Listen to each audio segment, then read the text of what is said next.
वो कहते हैं ना कि विपक्षी दल का एक सबसे बड़ा काम होता है कि कैसे सरकार की कमियां बताई जाए।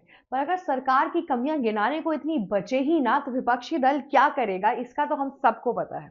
अगर कमियां नहीं गिना पा रहे हैं तो विपक्षी दल ये सोचता है कि जो जो अभी नई चीजें चल रही हैं या जो जो डेवलपमेंट की भी चीजें चल रही हैं उसको कैसे निगेटिव एंगल से प्रेजेंट किया जाए और जनता को गुमराह किया जाए। ये सब साजिशें रची हैं इस एक कांग्रेस लीडर ने, जिसके नए वीडियो ने सबको एक्चुअली में हिला दिया और शॉक कर दिया कि अरे ये क्या बोल रही हैं। अलग अलग चीजों को एक साथ एकत्रित करके एक मिसलीडिंग खबर फैलाने में इनका कोई जवाब नहीं है। और अभी भी उन्होंने कुछ ऐसा ही किया है जिसके बाद से जनता और जनता दल को ऐसा लग रहा है कि अरे अभी तक तो आप मैडम चुप ही बैठी थी इतने टाइम से, एकाएक आप इतनी जल्दी और ये सारे स्टेटमेंट्स ला कहाँ से रही हैं, बोल कहाँ से रही हैं, चीजें हो कहाँ से रही हैं।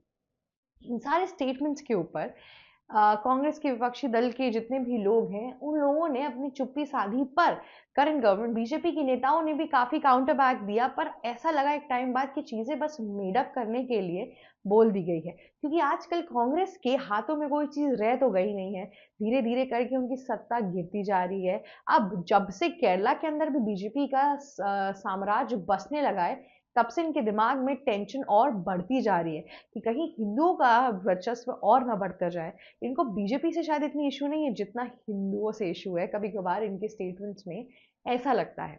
ऐसा ही कुछ हुआ इस वायरल वीडियो के बाद से जो कांग्रेस लीडर का निकला है। इस बारे में आज तहकीकात करते हैं कि एक्चुअल में बोला क्या गया है जिसकी वजह से ये सब चीजें सामने आई हैं। कांग्रेस लीडर सुप्रिया श्रीनेत ने एक नया स्टेटमेंट निकाला जहां पे उन्होंने बोला कि इस टाइम पर देश के अंदर क्रिश्चियन माइनॉरिटी के साथ कितना बुरा होता जा रहा है, हिंदू मुस्लिम माइनॉरिटीज के साथ इतना बुरा होता जा रहा है, दिल्ली में एक्यूआई की सिचुएशन खराब होती जा रही है। साथ ही साथ अरावली हिल का भी जो पूरा का पूरा टॉपिक था उसको भी उठाया गया। इन सब चीज़ों को डाइवर्ट करने की कोशिश की जा रही है इंडिया और बांग्लादेश के मैटर की वजह से। इंडिया और बांग्लादेश के अंदर जिस हिसाब से कहते हैं जो टेंशन चल रही है, यहाँ पे बस वो चाहते हैं कि ये सब कुछ डाइवर्ट हो जाए, लोग इंडिया और बांग्लादेश में लगे रहे और फिर लोग भूल जाएं ये बातें जो दिल्ली के एक्यूआई की थी, फिर अरावली हिल की बातें भूल जाएं और साथ ही साथ और भी दो तीन चीजें जो आपको गिनवाई है वो सब भी भूल जाए।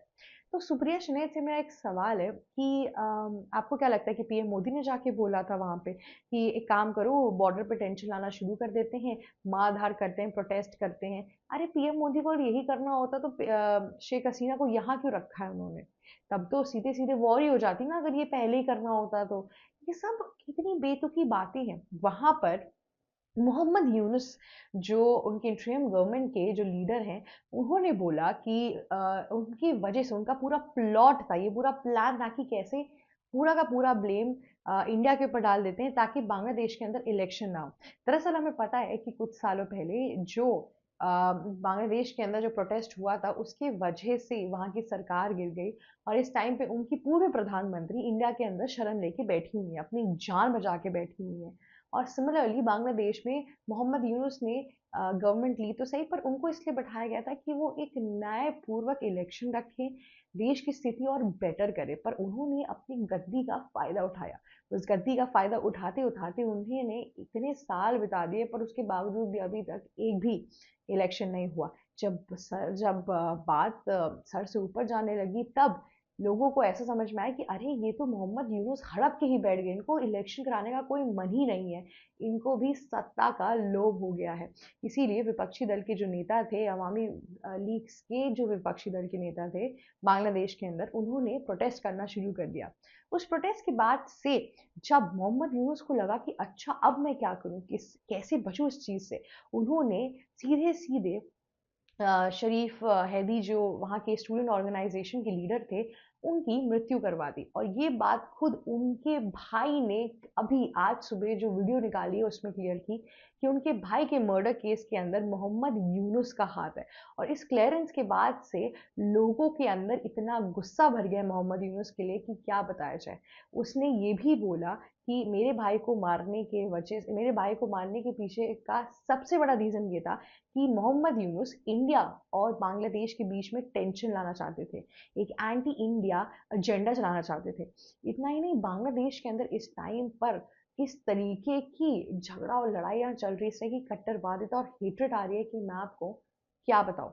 वहाँ पे लोग कह रहे हैं कि हम सेवन सिस्टर्स जो हमारी नॉर्थ ईस्ट है उसको लेके चले जाएंगे, कोई भी एंटी इंडिया सेपरेटिस्ट है हम उसको सपोर्ट करेंगे, साथ ही साथ अब हम कश्मीर को भी लेके चले जाएंगे।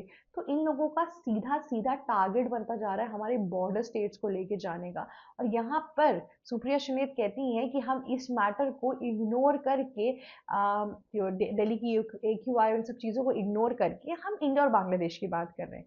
इस पूरी चीज़ में कहीं भी आपको लगा कि इसमें पीएम नरेंद्र मोदी या बीजेपी ने कुछ सेटअप किया है? अरे क्यों कोई सेटअप करेगा? अभी हमने क्या कहते हैं इसी साल ऑपरेशन सिंदूर पूरा कंडक्ट करवाया। ऑलरेडी इंडिया ने एक हाफ वॉर देख ही ली, अब दोबारा बांग्लादेश के साथ देखने का कोई भी विचार नहीं है इंडिया का।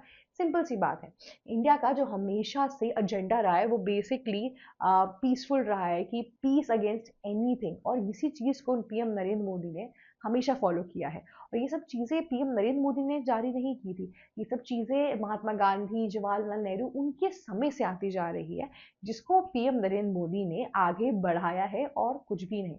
सुप्रिया सुलेत को सबसे पहले ये चीज़ समझनी चाहिए कि दिल्ली की AQI जो जिस टाइम पे खराबी है वो बीजेपी गवर्नमेंट की वजह से नहीं है। बीजेपी की गवर्नमेंट तो इस साल आई है यहाँ पे इलेक्शन करके, महज 1 से 2 महीने हुए हैं रेखा गुप्ता को सीएम बने हुए। ये सब कुछ आप पार्टी ने किया है, उसके पहले से भी, उसके पहले कांग्रेस की शीला दीक्षित ने किया है। ये सारा इशू उनका लाया हुआ है। इतने टाइम से दिल्ली के अंदर इतने तरीकों का पोल्यूशन आ गया, और ट्रैफिक से लेके इंडस्ट्री से लेके इन सब चीज़ों पर अगर काबू नहीं कराया गया तो वो किसकी वजह से हो गया? वो इनका करा धरा है, आपकी गलती है। आपकी पार्टी के पास अगर आप ध्यान से देखिए, अरविंद केजरीवाल के पास सिर्फ दिल्ली था, उसके बाद से उन्होंने पंजाब में इलेक्शन जीता। चलिए भगवत मान पंजाब संभाल रहे थे, इनके पास सिर्फ एक दिल्ली था, जिसमें आपको पुलिस देखनी नहीं है और भी सिक्योरिटी की चीज़ें इतनी नहीं देखनी है। मैक्सिमम आपको स्कूल, कॉलेजेस, सिस्टम यही सब ठीक करनी है। उसके बावजूद भी इतने साल अपनी इंटेलेक्चुअल बातें करके, इतनी तरीकों के प्रावधान लाने के बाद, इन्होंने सब्सिडीज बांटने के अलावा और किया ही क्या है? इस टाइम पे राजधानी के अंदर अगर आप देखेंगे तो ओवर क्राउडेड जगहें हैं, ट्रैफिक का डिसमैनेजमेंट है, और उसके साथ साथ इस जो AQI है और पोल्यूशन है वो बढ़ता ही जा रहा था। अलग अलग पटाखों की स्कीम लेकर आई, स्मॉग को हटाने की कोशिश की, पर कुछ भी इतना कॉन्क्रीट रहा ही नहीं। इतने साल की सत्ता के अंदर अरविंद केजरीवाल ने दिल्ली की हालत बद से बदतर कर दी है। और इस टाइम पे ये सब लोग अब बीजेपी को अटैक कर रहे हैं। किस बेसिस पर अटैक कर रहे हैं? किसी भी सीएम को एटलीस्ट एडजस्ट करने में कम से कम 5 महीने लगते हैं, और आप उस चीज को देख ही नहीं रहे, सिर्फ अटैक किए जा रहे हैं। हर मैंने कह रही हूँ ना कि विपक्षी दल के पास इस टाइम पे रीजंस ही नहीं बचे हैं कि क्या बोलूं अब मैं, क्योंकि SIR के खिलाफ थे तब तक, दीपू चंद्र दास के साथ बांग्लादेश में ये हो गया, ठीक है। अब दिल्ली AQI और ये सब बचा था, तब लोगों ने ये पॉइंटर ला दिया कि इतने टाइम से बीजेपी तो अभी आई है, आप क्या कर रही थी, उसके पहले कांग्रेस क्या कर रही थी। इन सब चीजों के बाद से इनके दिमाग पे और दिल पे एक क्वेश्चन मार्क आ गया कि अब क्या बोलूं, तो इसीलिए घिसी पिटी बातें बोल रहे हैं। क्रिश्चियन माइनॉरिटी की बात कर रहे हैं, मुस्लिम माइनॉरिटी की बात कर रहे हैं। अरे बांग्लादेशी मुस्लिम्स इंडिया के अंदर भाग के क्यों आते हैं? रोहिंग्या मुस्लिम्स को चलो कोई पनाह नहीं देता है, और बांग्लादेशी मुस्लिमों को तो नहीं भगाया जा रहा है, फिर भी इंडिया में आते हैं, क्योंकि उनको पता है कि इंडिया उनके लिए चीपर भी पड़ेगा, साथ ही साथ इंडिया में डेमोक्रेसी और सेक्युलरिज्म है। इंडिया के अंदर एक मुसलमान इस टाइम पे सेफ फील करता है, इसीलिए ये लोग इतने तादाद में यहाँ आते हैं। सिंपल सी बात है, क्यों नहीं जाते हैं? इतनी ढेर सारी अरब कंट्रीज हैं, सऊदी अरेबिया है, पूरा मिडिल ईस्ट भरा हुआ है, क्यों नहीं जा रहे हैं वहां पे? वहां पे इनकी इतनी तवज्जो है ही नहीं।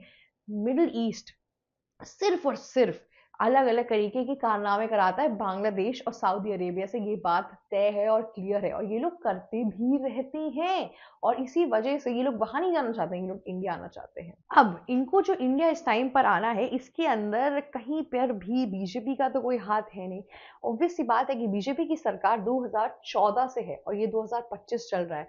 अपने 10 साल के कार्यकाल के अंदर यहाँ पे अगर मुस्लिमों को सेफ फील नहीं कराया गया होता, अगर इतनी कट्टरवादिता फैला दी गई होती, तो अभी तक तो बांग्लादेशी मियाओं का आना बंद हो जाता, नेपाल चले जाते, कहीं और चले जाते। पर उनका अगर आप साउथ ईस्ट एशिया में अभी देखोगे तो सबसे ज्यादा नंबर इन बांग्लादेशी मियाओं का सिर्फ और सिर्फ इंडिया के अंदर है। इजी एक्सेस तो अपनी जगह है, बॉर्डर सिक्योरिटी में भी कमियां आई हैं, लेकिन उसके बावजूद भी इनको पता है कि यहाँ पे ये सेफ है, इनकी कम्युनिटी है। इस टाइम पे इतनी बड़ी पॉपुलेशन है इंडिया के अंदर मुस्लिमों की, क्या आप वही सेम चीज साउथ ईस्ट एशिया के किसी और कंट्री में देखते हैं? कि वहाँ पे हिंदुओं की कितनी पॉपुलेशन है। पाकिस्तान के अंदर एक टाइम पर 30 से 40% हिंदू की पॉपुलेशन होती थी। इस टाइम पे माइनॉरिटी का इतना बुरा हाल है कि 5 से 8% बचे हैं। बांग्लादेश के अंदर तो हम देख ही रहे हैं कि कैसी चीज़ें हो रही हैं, लोगों को इकट्ठा कर कर के मारा जा रहा है। वहाँ पे बांग्लादेशी माइनॉरिटी और स्पेसिफिकली हिंदुओं पर अटैक किया जा रहा है, और इस चीज़ से बचने का कोई इलाज नहीं दिख रहा है उन लोगों को, ना उनको कोई इस टाइम में बचाने आ रहा है। तो सिचुएशन काफ़ी टफ है, लेकिन आपके विपक्षी दल के नेता फिर भी आपको भड़काने की कोशिश करेंगे, क्योंकि उनके लिए देश ऊपर नहीं आता है। उनके लिए सबसे पहले उनकी सत्ता आती है, उनकी सीट आती है, क्योंकि देश ऊपर आता ना उनके लिए तो राहुल गांधी दिल्ली ब्लास्ट के टाइम पे, बिहार इलेक्शन के बीच बीच में अपने वेकेशन मनाने फॉरेन ट्रिप्स पे नहीं जाते, यहाँ देश में होते, देश के हक के लिए, हित के लिए और बेटर कंट्रीब्यूट करते सांसद के अंदर, ना कि बाहर अपना वेकेशन बना रहे हैं। तो ये जो लोग हैं ना, ये कभी बोले तो बढ़िया है, इनके काउंटर पॉइंट्स तो हम देंगे इन्हें। बाकी यही थी आज की न्यूज़। अगर आपको अच्छी लगी तो प्लीज़ लाइक, शेयर, सब्सक्राइब और कमेंट करना मत भूलिएगा। जाते जाते बेल आइकन भी हिट कर दीजिएगा। ऑल्सो हमारे वेबसाइट पर आपको काफ़ी तरीके की और सारी न्यूज़ मिलेगी। प्लीज़ एक बार हमारे चैनल को विजिट करिए। Thank you so much for watching us. ABC Hindi news, आज ही जुड़िए हर खबर के साथ।